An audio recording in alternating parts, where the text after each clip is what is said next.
Fala pessoal, tudo certo? Então hoje eu tô aqui com os dois últimos elementos que faltam pra gente discutir e depois a gente aplicar na prática, tá? Então aqui eu tô com o primeiro molar inferior.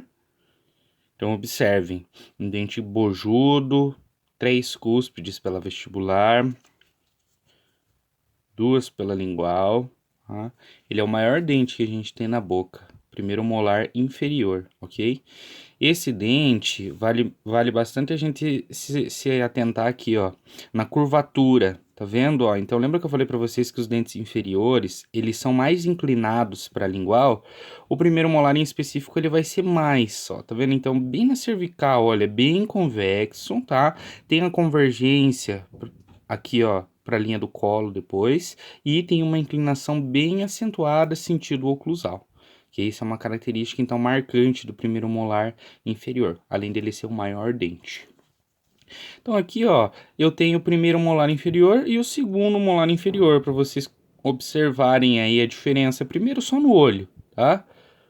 Ó, então a gente consegue perceber que o primeiro é bem maior que o segundo ele é um dente que é mais quadrado, ele é mais simétrico.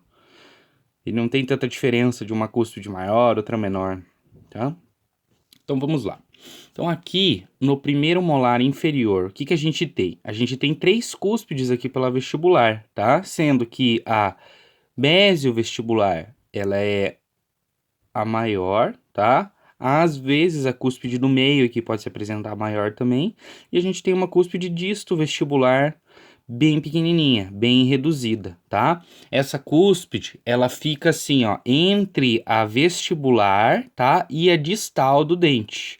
Tá? Então, às vezes ela pode estar localizada um pouquinho mais para o vestibular, às vezes ela pode estar localizada um pouquinho mais para distal, ok? O que mais que eu consigo observar aqui? Então, aqui eu tenho o sulco principal, certo? Que ele vai passar de mesial para distal. Vou ter a fossa central aqui no meio e vou ter as duas fóssulas, tá? Depois eu vou ter aqueles sulcos principais ocluso vestibular, tá? E ocluso lingual. Então, no ocluso vestibular, tá? A gente pode chamar esse sulco aqui também de mésio vestibular. E esse aqui de disto vestibular, tá? Então, ele tá mais para cúspide distal, sulco disto vestibular. E aqui mais para mesial, sulco mésio vestibular. Então, o sulco mésio vestibular, ele sempre vai ser mais extenso do que o disto vestibular e pode acabar numa fosseta aqui embaixo, tá? Então, bem no finalzinho do sulco pode acabar numa fosseta. E a gente tem aí um sulco lingual, né? Ocluso lingual.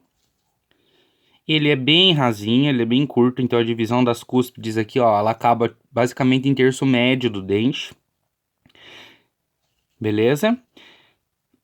E aí aqui, padrão, a gente vai ter os sulcos secundários, tá? Então esses sulcos secundários, a hora que a gente estiver no encerramento progressivo, eu vou explicar um pouco mais a profundo para vocês, tá? Então assim, o que vocês têm que saber agora, o sulco ele é mais profundo a partir do momento que ele sai do sulco principal, e a hora que ele começa a invadir a vertente triturante aqui, ele vai ficando mais suave, ok? E o sulco principal, o que vocês têm que se atentar?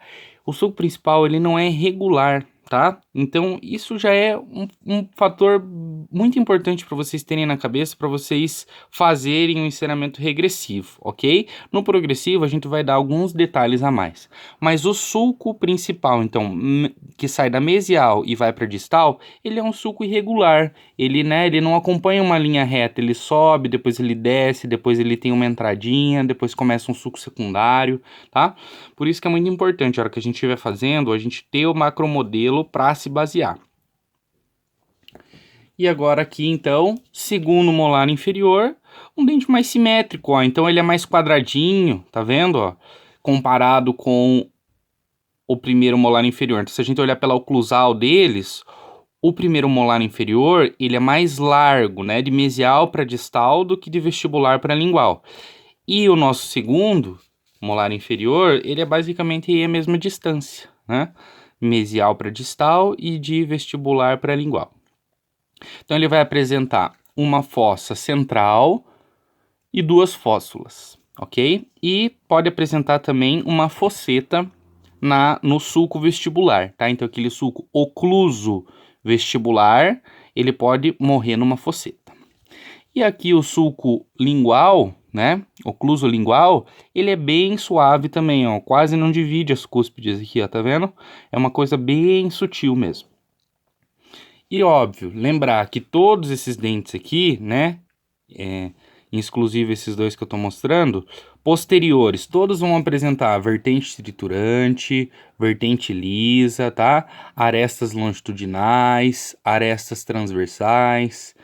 Aqui a gente tem a crista marginal, tá? Todos eles vão apresentar esses detalhes. Sulco principal, sulcos secundários, fossas, fóssulas e alguns vão apresentar as fossetas, ok? Então agora a gente vai partir para a prática desses elementos que estão restantes.